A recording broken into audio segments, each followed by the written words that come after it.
Okay, hello and welcome again to another cooking segment of the Soul Bilbo Show. As you saw, we're making campfire beans. Right now I'm going to just start with chopping an onion. You're going to put half an onion into a pan that already has a poaching liquid that I made earlier for some really good hamburgers. I'm going to show you later the Bilbo's barbecue burgers, and that's where we'll get that poaching liquid from. So anyway, it's something pretty simple. It's just some barbecue seasonings and some beer. So you can substitute whatever you want to if you're not making the burgers. I had the liquid left over. Right now I'm just chopping off my fingers, so you can be sure to do that, and then you can have a few fingers into your food, which just totally adds greatly to the taste.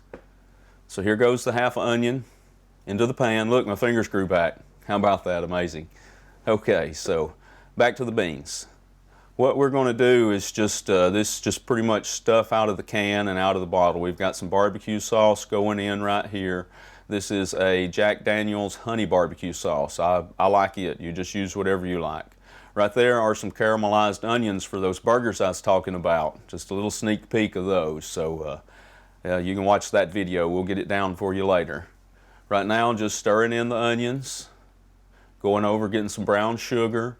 Pretty basic baked bean recipe. We're just doing them on the stove top. You can pretend it's a campfire, or if you have a campfire you can substitute that for the stove top. Alright, just a little bit more. You never have enough, so always just a little bit more with the sugar. Alright, we're stirring that in so it gets mixed together. You can imagine that the same thing is going on in the other half of this pan.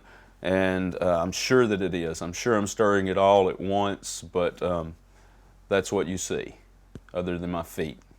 Look at my feet. Okay, what we're going to do now is we're going to grab the ranch style beans. Now for these beans to turn out right, that really is what you need.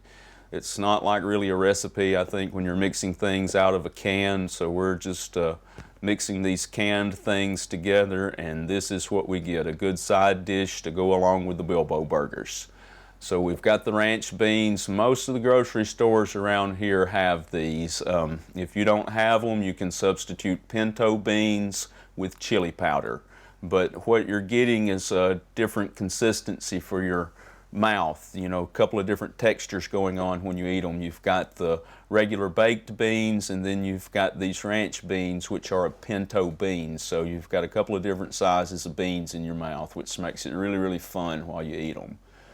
So right now I'm using a really jacked up can opener. What you can't see is how strong my hands are, but I remember how hard it was to open those beans. It was difficult, but I did it all for you. Opened them with ease.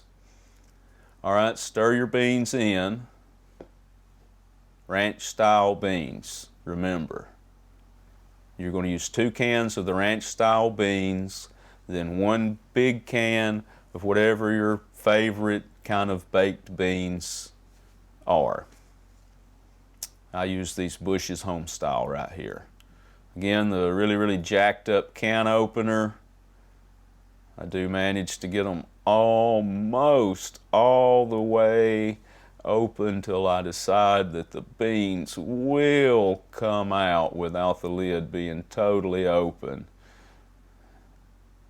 And then I stop right there. You can open yours all the way if you've got a good can opener. Be sure to get them all out. And that's pretty much it. You want to stir all of this together, bring it to a boil, and then let it simmer for as long as you can stand it before you're ready to eat. You really don't have to bake them in the oven. There is one last little magic ingredient you're fixing to see me go after here in just a second. And what it is going to be some homemade pepper sauce, which is vinegar-based pepper sauce, and the vinegar helps offset and balance all of the sugars that you've added, plus it develops the taste a little better and gives it a little bit more fire. I put a pretty good bit in there, so probably maybe 6 or 8 good tablespoons at least. Then you stir it all together, bring it to a boil, let it simmer. Just be sure that you taste them. All is well. Enjoy.